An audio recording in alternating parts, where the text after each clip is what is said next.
I launched my dream bakery and invited my family to the grand opening. Not a single one of them showed up. They all attended Rosie's promotion party instead. As I locked up alone, Dad texted, "We need to talk about the bakery."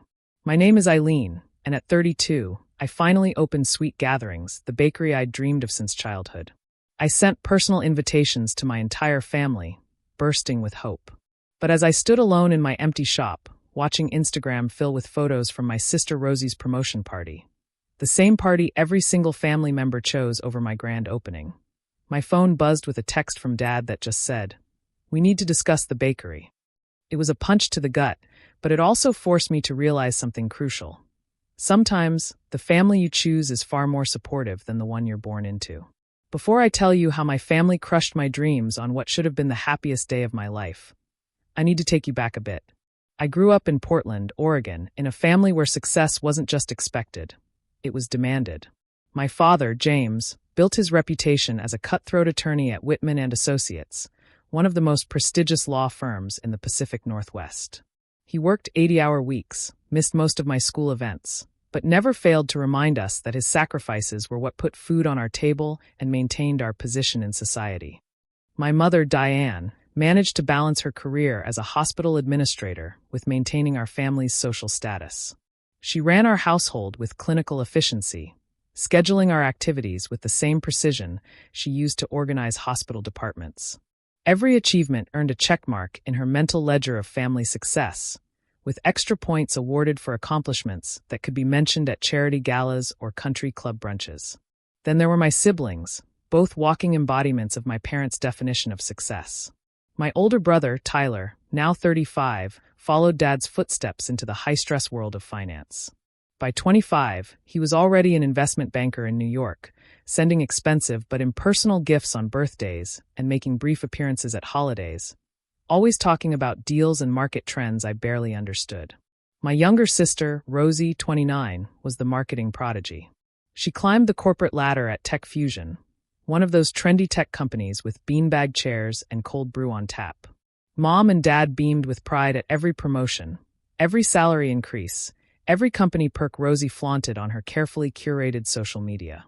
And then there was me, the middle child, with flour perpetually under her fingernails. My love affair with baking began when I was 8 years old in my grandmother, Eliza's kitchen. While my parents pushed Tyler and Rosie toward academic competitions and prestigious internships, Grandma Eliza taught me how to feel the perfect consistency of dough between my fingers. When I was stressed about school, she would invite me to her small house on the outskirts of town, and we would spend hours baking together.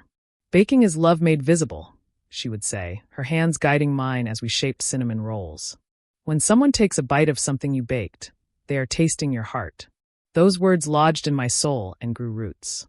While my siblings collected trophies and certificates, I collected recipes. I documented every technique Grandma Eliza taught me in a special notebook, adding my own adaptations in the margins.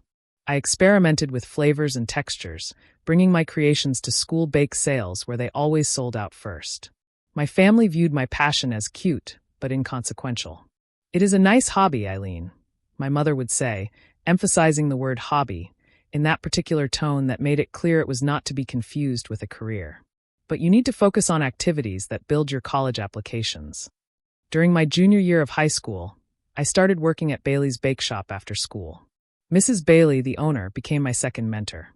Where Grandma Eliza taught me traditional recipes passed down through generations, Mrs. Bailey showed me the business side of baking. She taught me about profit margins, inventory management, and customer service. Most importantly, she showed me that my dream could be a viable career. "You have magic in your hands," Mrs. Bailey told me after watching me decorate a particularly challenging wedding cake. "Not everyone can do what you do. Never let anyone convince you that your talent is just a hobby." When college application season arrived, my parents pushed me toward pre-med programs. "You have always been good at chemistry," my father reasoned, as if my talent for balancing flavors and understanding the chemical reactions in baking somehow translated to a desire to become a doctor.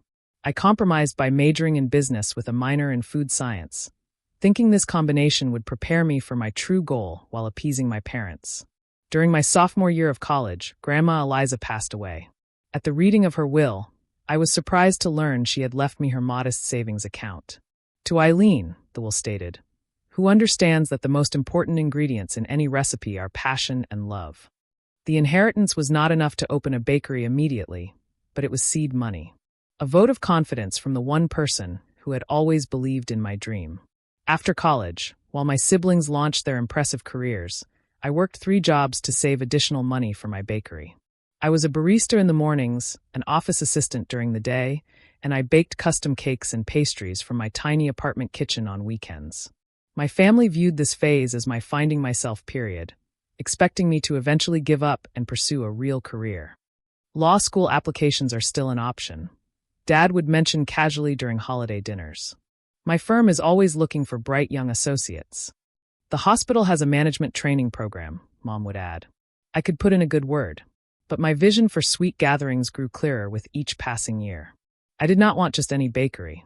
I wanted a place that embodied the warmth I felt in Grandma Eliza's kitchen, a gathering spot where people could connect over delicious food made with care. I envisioned a space with comfortable seating, where neighbors would become friends, where families would create traditions around my seasonal specialties. I wanted display cases filled with both innovative creations and perfected classics, including many of Grandma Eliza's recipes. For 7 years after college, I worked and saved, researched locations, refined my business plan, and built my recipe portfolio. Each step brought me closer to my dream, even as my family continued to view it as a phase I would eventually outgrow. After years of searching, I finally found the perfect location for sweet gatherings. It was a corner storefront in a neighborhood that was experiencing revitalization, with large windows that flooded the space with natural light. The building had character, with exposed brick walls and original hardwood floors that needed refinishing, but would be beautiful with some work. Most importantly, it was within my budget, thanks to Grandma Eliza's inheritance and my years of dedicated saving. When I called my family to share the exciting news about signing the lease, their reactions were exactly as I had expected, yet disappointing nonetheless. A retail lease in this economy? Dad's voice carried the same tone he used when discussing risky investments with clients. Send me the paperwork before you sign anything. Better yet, I could invest in this venture and help guide it properly. I knew what that meant. Dad's investment would come with control, his vision superseding mine until sweet gatherings became unrecognizable from my dream. Mom's response was equally disheartening. Honey, the restaurant industry has such a high failure rate. It is not too late to apply to graduate school. I ran into Dr. Levinson last week, and he mentioned their hospital administration program is still accepting applications. When I called Rosie, her backhanded compliments cut deeper than outright criticism. Wow, going full steam ahead with the baking thing. That is so brave of you. I could never risk financial security for a passion project. But that is what makes you special, right? You have always marched to your own drum. Tyler was the hardest to reach, always between meetings or flights. When I finally got him on the phone, his response was brief and business-focused. Send me your business plan and 5-year projections. Did you account for first-year losses? What is your marketing budget? Have you stress-tested your financial model? No congratulations, no excitement, just immediate skepticism and an assumption of failure. Despite their reactions, I threw myself into preparing the space. I coordinated with contractors for necessary renovations, navigated the complex world of health permits and business licenses, and refined my menu. Every night, I fell into bed exhausted but fulfilled, one day closer to realizing my vision. During this period, I began forming connections with neighboring business owners. Annie from Bloom and Grow Flowers next door stopped by regularly with coffee and encouragement. Marcus from Cornerstone Books across the street offered marketing advice and promised to stock my pastries in his Reading Nook cafe. We newcomers need to stick together, Annie said one day as we sat on paint buckets in my half-renovated space. This neighborhood has real community potential, and businesses like yours will be the heart of it. As opening day approached, I created a special menu featuring items inspired by my family, hoping their namesake creations would communicate what I struggled to express in words. That despite our differences, they remained important to me. I developed James's Power Breakfast Scone with espresso and dark chocolate for Dad, Diane's Elegant Earl Grey Cake with lavender buttercream for Mom, Tyler's Wall Street Walnut Brownies with cream cheese swirls, and Rosie's Marketing Maven Macarons in bright, Instagram-worthy colors. At the center of my display plan was a special corner dedicated to Grandma Eliza. I framed her photo alongside her handwritten recipe cards for cinnamon rolls and apple pie, the first recipe she ever taught me. I renovated her old wooden rolling pin and placed it on a custom shelf as a tribute to her influence. 3 weeks before opening, I sent personalized invitations to each family member. I chose thick, cream card stock with gold embossing, investing more than I should have on the elegant design. Each invitation included a personal note expressing how much their presence would mean to me on this important day. The responses trickled in with varying degrees of non-commitment. "We'll try to make it if court adjourns early," Dad texted, penciling it in. "Board meetings that week might run long," Mom replied. "Sounds fun. Work is crazy right now, but we'll see what I can do," came Rosie's response. Tyler simply said, "In meetings that week. We'll check calendar." I tried not to let their lukewarm responses dampen my excitement. Perhaps seeing the finished bakery would change their perspective. Maybe tasting the creations named in their honor would help them understand my passion. 1 week before my grand opening, Rosie called with her news. "I got the promotion to Senior Marketing Director," she squealed into the phone. "The company is throwing a huge party next Saturday to celebrate. Everyone will be there. You will come, right?" My heart sank as I realized her celebration was scheduled for the exact same day as my grand opening, which they had known about for weeks. Before I could respond, my phone buzzed with messages from my parents. "Did you hear about Rosie's amazing news? So proud," Mom texted. "Dinner reservation at Morton's after Rosa's promotion party. Family table for 5, came Dad's message. I stared at my phone, the implication clear. They had automatically included me in their celebration plans for Rosie without even acknowledging the conflict with my grand opening. When I gently reminded them of the conflict, the responses were swift and clarifying. "This is a once-in-a-lifetime achievement for your sister," Mom replied. "You can have a soft opening another day," Dad suggested, as if years of work and planning could simply be rescheduled. I swallowed my disappointment and focused on final preparations.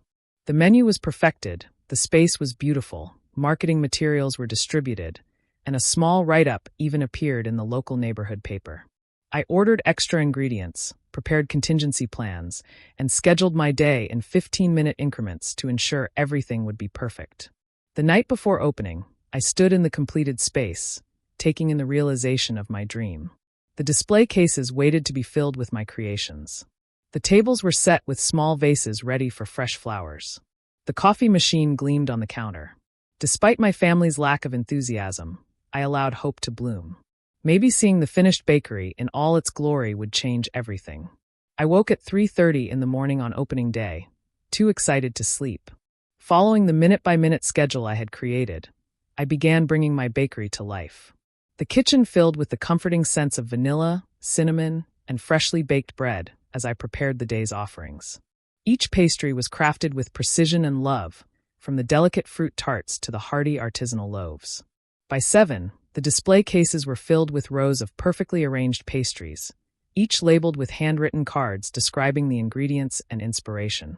The family-inspired creations occupied prime positions, ready to be appreciated by the very people who had inspired them. At 7:30, Annie arrived with fresh flower arrangements for each table and a special bouquet for the counter. "These are on the house," she insisted, hugging me tightly. "Today is your day to shine." Marcus appeared shortly after with a handmade sign for his bookshop window directing customers to the grand opening. "I told all my regulars to stop by," he said, placing a small wrapped package on the counter. "A business-warming gift. Open it later." As the clock approached 9 o'clock, the official opening time, I checked my phone. No messages from my family. I sent a group text with a photo of the ready bakery. "All set for opening. Hope to see you soon." No response. At 9 o'clock, I unlocked the doors, turned the sign to open, and welcomed my first customers. A steady stream of neighbors and curious locals filled the morning hours. They ordered coffee, purchased pastries, and many stayed to enjoy their treats at the tables. The feedback was overwhelmingly positive. "These cinnamon rolls are the best I have ever had," one woman exclaimed. "I am definitely making this my regular morning stop," a man in a business suit declared. Between serving customers, I constantly checked the door and my phone. Each time the bell above the entrance chimed, my heart leaped with hope that it would be a family member. Each time my phone buzzed, I checked it immediately, only to find notifications from service providers or congratulatory messages from friends. By 11 o'clock, I had served several dozen customers, but the faces I most wanted to see remained absent. I sent another text to my family. Great turnout so far. Special treats with your names on them waiting for you. No response. At noon, during a brief lull, I checked social media and immediately wished I hadn't. My feed was filled with photos from Rosie's promotion party, already in full swing despite the early hour. There was Dad raising a champagne toast in a sleek hotel ballroom. There was Mom adjusting the "Congratulations, Director Rosie" banner. There was Tyler, apparently having flown in for the occasion, arm around Rosie as they posed for a professional photographer. The caption on my mother's post stabbed deepest. "So proud of our successful daughter." The whole family gathered to celebrate this incredible achievement. The whole family except me. I put my phone away and plastered on a smile as the afternoon crowd began to arrive.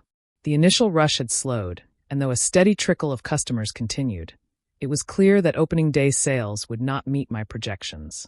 Each hour that passed with empty tables felt like a personal failure, despite the genuine enthusiasm of those who did visit. A local reporter who had promised to cover the opening arrived around 2. Lucy Chen from the Neighborhood Chronicle observed my frequent glances toward the door and my increasingly hollow smiles. "Family couldn't make it?" she asked gently as she interviewed me about the bakery. I considered lying, but opted for a simple truth. They had another commitment. Lucy's eyes softened with understanding. She shifted her interview questions to focus on my passion for baking and my vision for sweet gatherings as a community space. Her kindness nearly broke my professional composure, but I managed to maintain my smile until she left, promising a feature in the next edition. By 5 o'clock in the afternoon, the truth was unavoidable. Not a single family member had come. Not one had even called or texted during business hours. The special pastries I had created in their honor remained largely unsold. Their handwritten name cards, a painful reminder of my naive hope. As closing time approached, customers dwindled to none. I began the cleanup process with mechanical movements, washing dishes, wiping counters, and storing unsold pastries. The day's sales had covered basic expenses, but nothing more. Social media posts from Rosie's celebration continued to appear, each one a fresh wound. Videos of speeches, photos of expensive gifts, images of the family I had been born into celebrating without me. At 6:45, 15 minutes before closing, my phone finally buzzed with a text from my father. "We need to discuss the bakery." No congratulations, no explanation for their absence, no acknowledgement of my achievement or their broken promises to attend. Just a business-like statement that implied problems needed solving. As I turned the sign to closed and locked the front door, the emotions I had been suppressing all day finally broke through. Alone in my beautiful bakery, surrounded by the physical manifestation of my dream and the evidence of my family's indifference, I sank to the floor and sobbed. I don't know how long I sat there crying when a gentle knock on the glass startled me. Annie and Marcus stood outside, concerned faces peering in. I wiped my tears and let them in. "We thought you might need friends tonight," Annie said, holding up a bottle of champagne. "First day of business calls for a proper celebration. Whether it was perfect or not," Marcus added, producing 3 glasses from a tote bag. As we sat at one of the tables, toasting my bakery despite the day's disappointments, I realized something important. The family I had been born into might never understand or value my dream. But perhaps I was finding a new kind of family right here in this neighborhood, with people who showed up when it mattered. The morning after my grand opening, I arrived at the bakery early to prepare for my second day of business, determined to move forward despite yesterday's disappointment. I focused on adjusting my offerings based on what had sold well. I was elbow-deep in dough when the bells above the door jingled. Glancing at my watch, I realized I had forgotten to lock the front door, and it was still 30 minutes before opening time. "Sorry, we are not open yet," I called out, not looking up from my work. "That is apparent from the empty tables," my father's crisp voice replied. My head snapped up. There, filing into my bakery like a corporate delegation, was my entire family. Dad led the way in a business suit, leather portfolio tucked under one arm. Mom followed, her critical gaze sweeping the space, noting every detail with the same expression she used when inspecting hospital departments. Rosie entered next, designer handbag swinging from her elbow, sunglasses perched on her head despite the cloudy morning. A tablet in her hand displayed Tyler's face, apparently video calling in from New York. "What are you doing here?" I asked, wiping flour from my hands. "Family meeting," Dad announced, selecting the largest table and gesturing for everyone to sit. "We need to discuss the bakery situation." "I am preparing for customers," I said, glancing at the clock. "We open in 30 minutes. Based on what we observed yesterday, I doubt you will be overwhelmed with business," Mom said. Her tone sympathetic, but her words cutting. I flinched but tried to maintain composure. "You observed? None of you were here yesterday." "Social media exists for a reason," Rosie quipped, tapping her phone. "The geotags and check-ins for this place were hardly breaking the internet." My brother's tiny voice emerged from the tablet. "I reviewed the neighborhood demographics and foot traffic patterns. This location has problematic fundamentals for a specialty food business." They had been monitoring my opening day from afar while celebrating Rosie. The realization added fresh pain to yesterday's wounds. Dad opened his portfolio and removed a stack of papers. "We have been discussing your situation, and we believe we have a solution that will minimize damage." "My situation?" I echoed, anger beginning to simmer beneath my shock. "Eileen, honey," Mom leaned forward, her voice dropping to the gentle tone she used when delivering bad news to hospital patients. "We all understand the appeal of following a dream, but sometimes dreams need to be adjusted to align with reality. We can help you sell this place before you lose everything," Dad continued, sliding documents across the table. "I have contacted a commercial real estate agent who specializes in restaurant properties. He believes with minimal losses, we can get you out of this lease and recoup some of your investment." I stared at the papers, realizing they were pre-filled listing agreements, ready for my signature. They had prepared these before even seeing my bakery in operation for a full day. Mom reached into her purse and withdrew several folded papers. "I took the liberty of completing medical school applications for 3 programs that accept late admissions. Your undergraduate grades were strong enough that with the right personal statement explaining this detour, you could begin classes this fall." Tyler's face on the screen looked almost bored. "I have run the numbers, Eileen. Based on industry averages and your location, you are looking at insolvency within 4 months. 6 if you drastically cut expenses, which would further compromise quality and accelerate the failure cycle." Rosie, who had been taking photos of my bakery while they talked, finally joined the conversation. "Look, it is not all bad news. I convinced my boss to open an entry-level position in our marketing department. The pay is not great, but with your background, you could move up quickly. I am not supposed to show favoritism, but," she shrugged, her expression making it clear this was a major concession offered out of pity. They continued talking over each other, outlining my failure and their solutions. My dream reduced to a problem requiring their intervention. My years of work dismissed as a misguided phase. Their absence yesterday reframed as rational detachment rather than hurtful abandonment. As they spoke, the bells above the door jingled again, and Mrs. Bailey walked in, carrying a small gift basket. She stopped short at the sight of my family gathered around the table. "Eileen, dear, I came to congratulate you on your opening." "Is this your family?" she asked, approaching with a warm smile. Dad glanced up with a dismissive expression he reserved for service personnel. "We are in the middle of a private discussion. Perhaps you could return during business hours." Mrs. Bailey's smile did not waver. "I am Adelaide Bailey, owner of Bailey's Bake Shop." "Well, Bailey's Bake Shop's now, since we have expanded to 5 locations." She extended her hand, which Dad suddenly seemed more interested in shaking. "I have known Eileen since she was 16 and recognized her exceptional talent immediately." The atmosphere shifted subtly. Success was a language my family understood, and Mrs. Bailey spoke it fluently. Mom straightened in her chair. Rosie lowered her phone. Even Tyler's expression on the tablet screen sharpened with interest. 5 locations, Dad repeated. That is quite an accomplishment in such a competitive industry. Indeed, which is why I have complete faith in Eileen's success, Mrs. Bailey responded, placing the gift basket on the counter.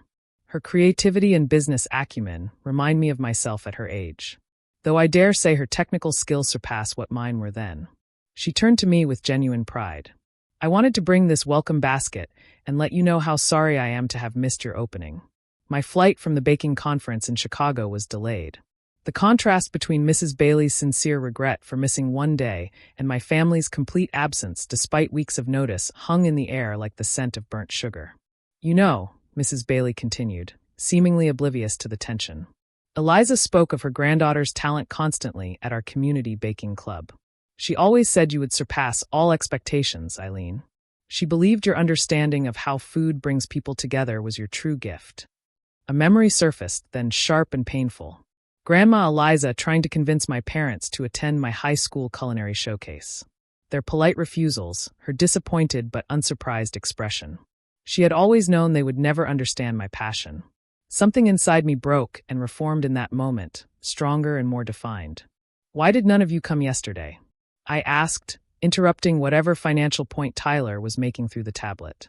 An uncomfortable silence fell. My family exchanged glances of familiar, silent communication. We told you. Rosie's promotion party, Mom finally said. It was a conflict we could not avoid, Dad added. The company CEO was there, Rosie pointed out. It was a career-defining moment. I shook my head. The party started at noon. My opening began at 9 o'clock. You could have come for even 30 minutes. One of you. Any of you. More uncomfortable silence. Just tell me the truth, I pressed. For once, be honest about why my bakery, my dream, was not worth even a brief appearance. It was Tyler who finally spoke the truth, his digital presence perhaps making honesty easier. The family discussed it and decided that attending Rosie's event sent the right message about what achievements the family values. The words hit me like a physical blow. You discussed it. All of you. You made a collective decision not to support me. Mom flushed but lifted her chin defensively. Real achievements deserve real celebrations, Eileen. Your sister has worked incredibly hard to earn her position. And I have not. I gestured around at my bakery, my voice rising. I have worked 3 jobs for 7 years to save for this place. I have tested hundreds of recipes, built a business plan, secured a lease, navigated permits and health codes, and created something from nothing. How is that not an achievement? It is a nice effort, Dad said in his patronizing tone.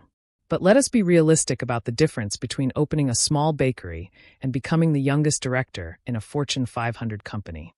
We are trying to help you, Mom added. Before this situation becomes any more financially damaging, Dad tapped the listing agreements. You have 2 choices, Eileen. You can sign these papers and begin the process of extracting yourself from this mistake with our help, or you can continue on this path without our support, financial or otherwise. The ultimatum hung in the air between us. I looked at each of their faces, seeing not malice, but a genuine belief that they were acting in my best interest. They truly could not see the value in what I had built because it did not align with their definition of success. Mrs. Bailey placed a steadying hand on my shoulder.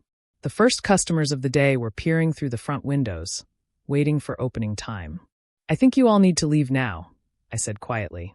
I have a business to run. Eileen, Dad began, his voice hardening. No. The word came out stronger than I expected. For my entire life, you have treated my passion as a phase to outgrow, a hobby to indulge, or a mistake to correct. Not one of you showed up yesterday for the most important day of my professional life. Now you arrive with plans to dismantle my dream before it has even had a chance to succeed. I do not want your help. Not like this. I walked to the door and held it open. Please leave. Customers are waiting. They gathered their papers slowly, expressions ranging from shock to hurt to angry. As they filed past me, Dad paused. This conversation is not over, he said quietly. When you are ready to be reasonable, call us. The bells jingled as they departed, and I welcomed my first customers with a professional smile that hid the storm raging within. The week following my family's impromptu intervention was the darkest period since opening sweet gatherings. Despite my brave stand that morning, their words had planted seeds of doubt that grew with each slow business day. My initial creative energy dimmed, and I found myself going through the motions of running the bakery, without the passion that had previously fueled every batch of dough. Sales declined as my own enthusiasm waned.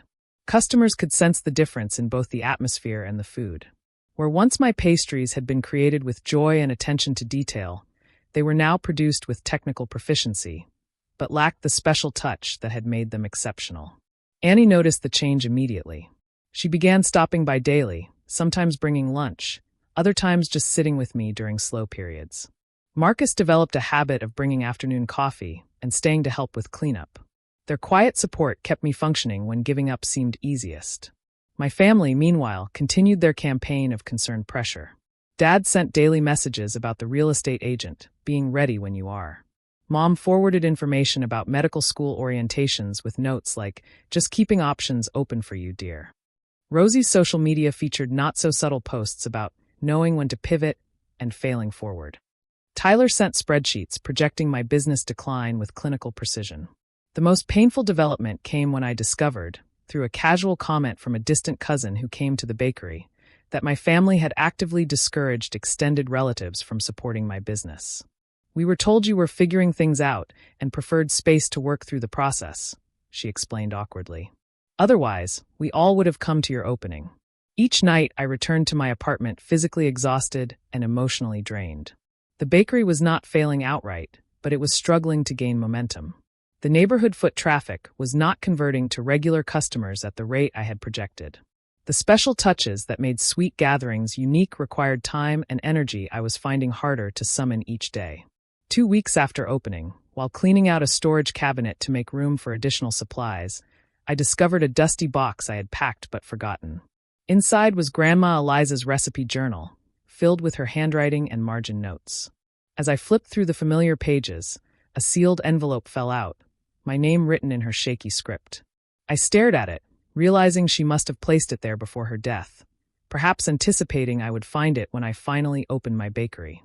With trembling fingers, I broke the seal and unfolded the letter inside. "My dearest Eileen," it began. "If you are reading this, you have found the courage to pursue your dream despite all obstacles. I always knew you would. From the first time your little hands pressed into dough beside mine, I saw in you a special gift, not just for baking, but for understanding how food brings joy and connection to others."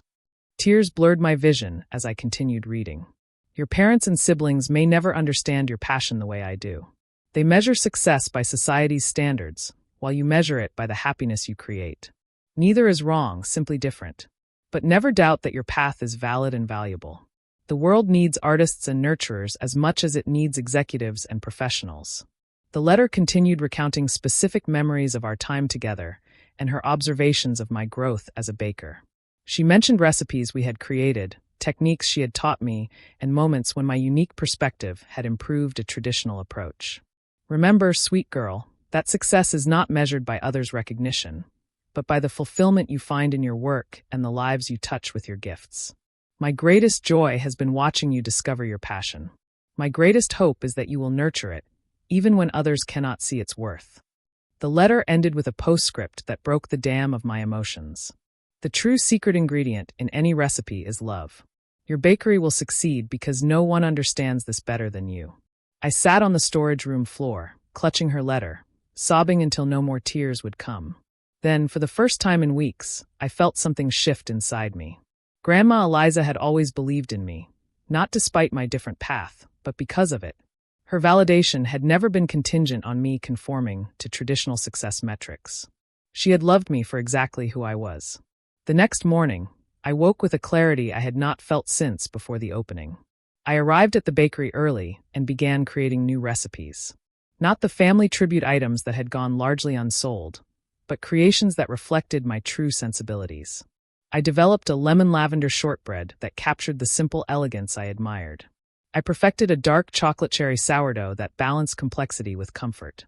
I created a seasonal fruit galette with a messy, rustic appearance, but harmonious flavors that made customers close their eyes in appreciation with the first bite. Annie noticed the change immediately when she stopped by that afternoon. "The light is back in your eyes," she observed. "What happened?" I showed her Grandma Eliza's letter and explained how it had reminded me why I started baking in the first place.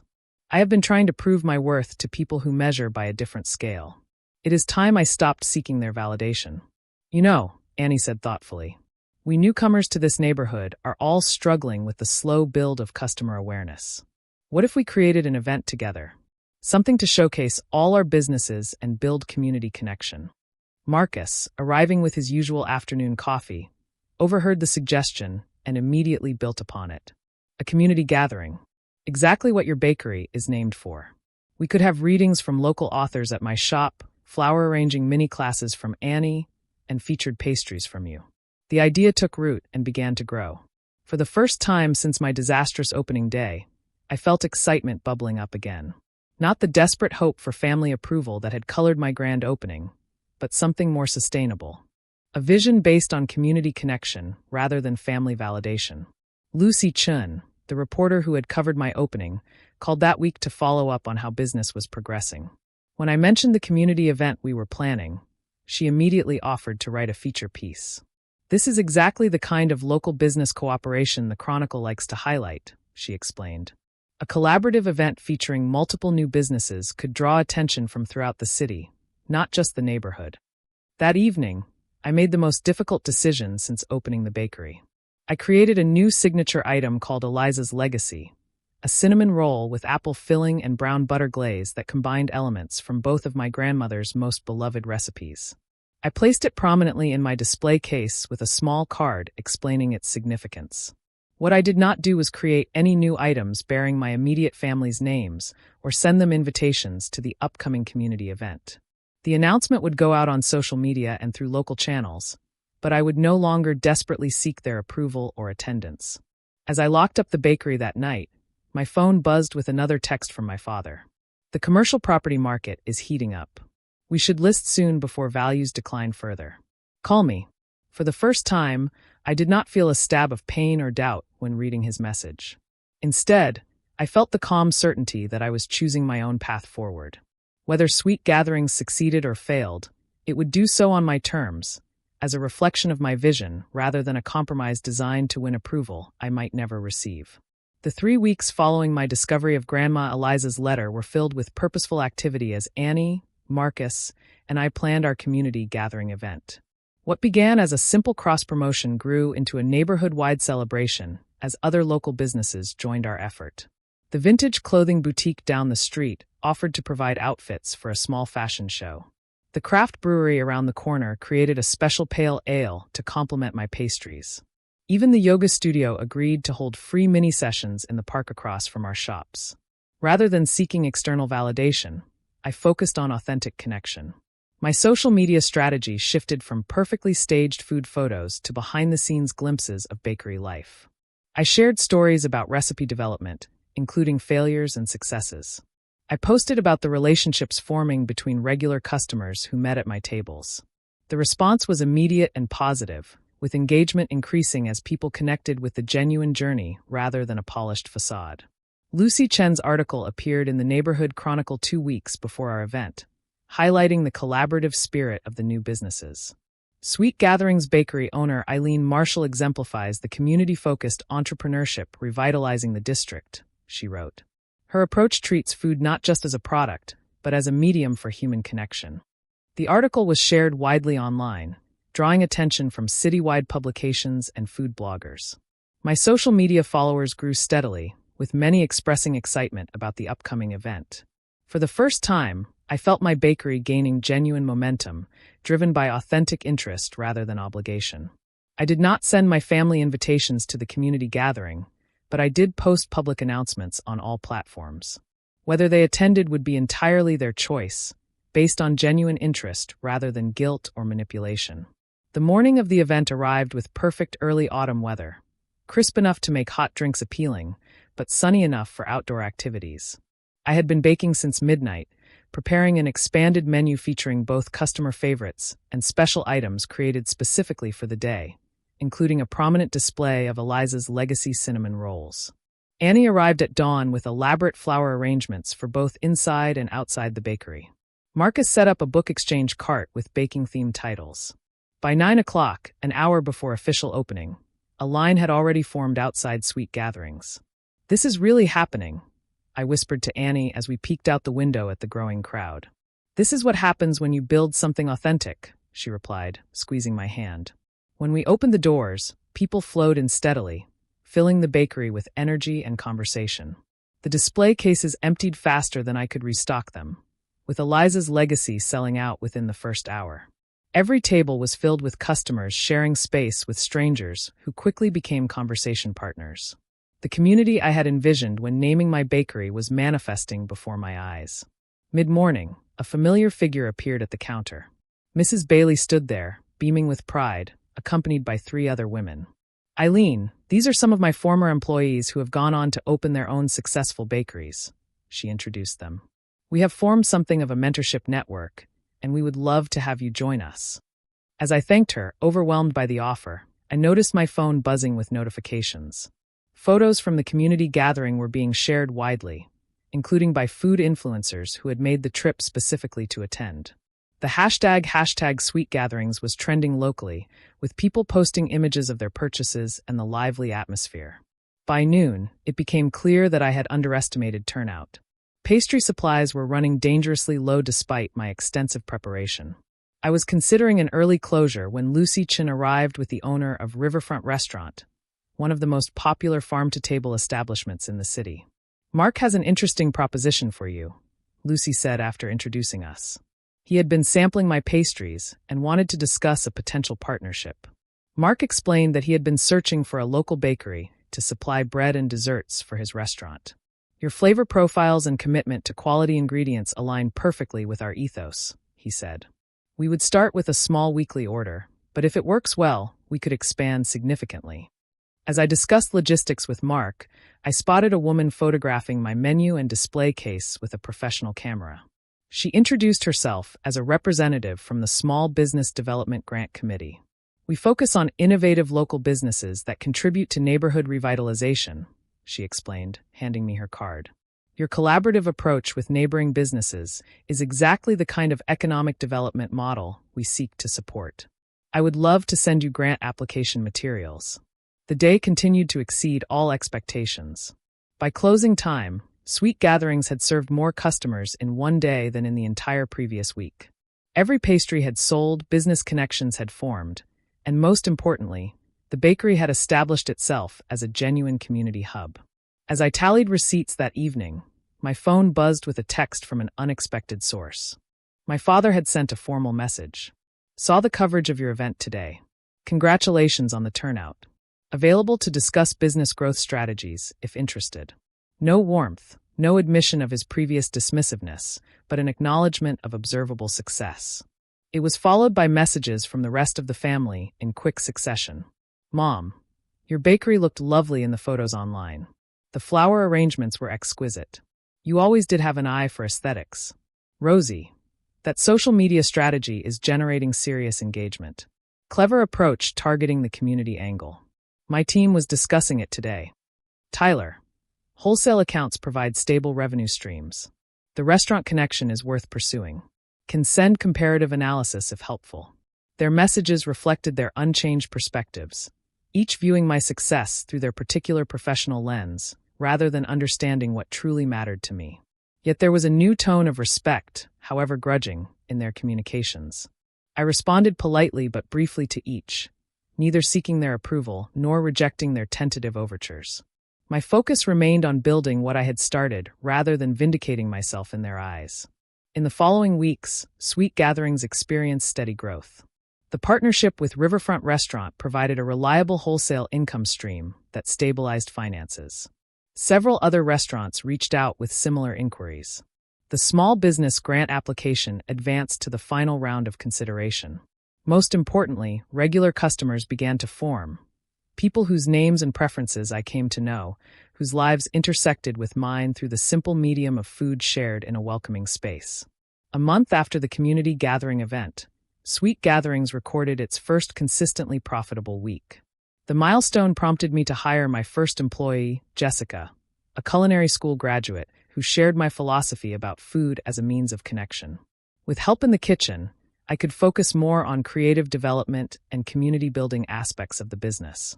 My family maintained a cautious distance, occasionally sending messages that revealed they were monitoring my progress from afar. Their communications always carried an undercurrent of surprise at my continuing success, as if they were still waiting for the failure they had predicted. I responded with polite updates, but no longer felt the desperate need for their understanding that had once consumed me. In this new chapter, I found a quiet confidence growing. Sweet Gatherings was becoming exactly what I had envisioned. Not because I had finally won my family's approval, but because I had stopped measuring success by their standards and started living according to my own. 6 months after the community gathering event, Sweet Gatherings had evolved beyond my initial vision in the most wonderful ways. The bakery had established itself as a neighborhood institution, with regular customers who had become friends, and a reputation that drew visitors from across the city. The small business grant had funded an expanded kitchen and the addition of outdoor seating, allowing for increased production and capacity. My most meaningful innovation was the creation of Chosen Family Sundays, a monthly event where customers could reserve the entire bakery for a shared community meal. I provided the space, bread, and desserts, while attendees brought dishes to share. The concept resonated deeply with people seeking connection in an often fragmented urban environment. Annie, Marcus, and several other local business owners had become my closest friends and most trusted advisors.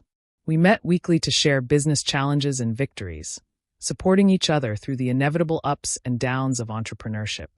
Mrs. Bailey's mentorship network provided professional development opportunities one could never have had access to alone, and her wisdom helped me navigate complex business decisions with confidence.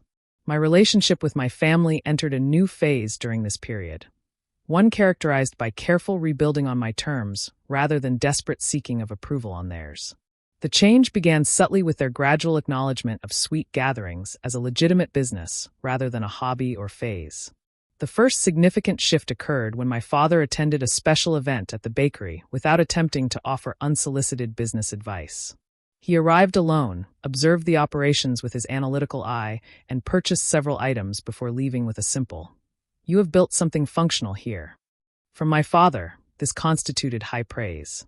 More importantly, he had come on his own initiative and engaged with my world without trying to remake it according to his standards. My mother began stopping by occasionally with friends, a form of social acknowledgement that meant more than her words. "I told my hospital board about your bakery," she mentioned during one visit, a hint of genuine pride in her voice for the first time. Several of them have become regular customers. Rosie's approach to reconciliation involved professional respect before personal connection. "Your social media presence has serious engagement metrics," she noted during a rare Sunday visit. "My team actually referenced your community-building strategy in a recent presentation." Later, more quietly, she added, "I think I have been comparing our accomplishments since we were kids. Maybe we could just be sisters instead of competitors." Tyler made the most dramatic gesture, flying in from New York specifically to visit the bakery. He arrived with his usual spreadsheets, but also with uncharacteristic humility. "Your financial trajectory has defied standard industry projections," he admitted. "I was working from models that did not account for the community investment factor you prioritized. There are some lessons here for traditional business approaches." I welcomed these overtures with cautious optimism. The wounds from their absence at my opening and their subsequent intervention attempt had healed, but left scars. I established boundaries around how we discussed my business and my choices, making it clear that respectful engagement was welcome while controlling behavior was not. "I am open to rebuilding our relationship," I told my father during a particularly honest conversation. "But that requires acceptance of who I actually am, not who you wish I would become." The most profound healing in my life, however, had nothing to do with family reconciliation. It came from the realization that my worth was not determined by their validation. The journey from seeking their approval to finding my own measure of success had transformed me in ways that extended far beyond business ownership. As Sweet Gatherings thrived, I expanded the space to include Eliza's Corner, a special area featuring my grandmother's photo, recipe books, and a small library of baking resources. This space became the heart of our community outreach programs, including free baking classes for underprivileged youth and a weekly senior citizens coffee gathering. A year after opening, Sweet Gatherings was featured in a national publications article on community-centered business models driving neighborhood revitalization. "Marshall has created more than a successful business," the article concluded. "She has established a template for how commercial spaces can foster genuine community in an age of digital isolation." On the first anniversary of Sweet Gatherings, we hosted a celebration that filled the bakery and spilled out onto the sidewalk. My family attended, not as central figures, but as guests among many, taking their place in the wider community that had embraced my vision. As I looked around at the gathering that evening, I realized how perfectly the reality had come to match the name I had chosen. Sweet Gatherings had indeed become a place where sweetness, both literal and metaphorical, brought people together. The journey had not followed the path I initially imagined, but it had led to a destination more meaningful than I could have planned. The most valuable lesson I learned throughout this year was not about business strategy or even about baking. It was about the nature of validation and the source of true confidence. My family's inability to recognize the value in my dream had initially seemed like the greatest obstacle to my success. In reality, it became the catalyst for my most significant growth. Sometimes our dreams succeed not despite family disappointment, but because it forces us to find our true strength. When external validation disappears, we must learn to trust our own vision and values. That painful process of separation and self-trust ultimately leads to more authentic achievement than success that comes through conforming to others' expectations. As the anniversary celebration wound down, I found a quiet moment to thank the people who had truly supported my journey. Not with grandiose speeches, but with the simple, honest connection that had become the hallmark of sweet gatherings. I would love to know if any of you have experienced something similar in your own lives. Have you ever had to choose between following your passion and meeting others' expectations? Did you find your own version of chosen family along the way? Tell me in the comments. I really want to know.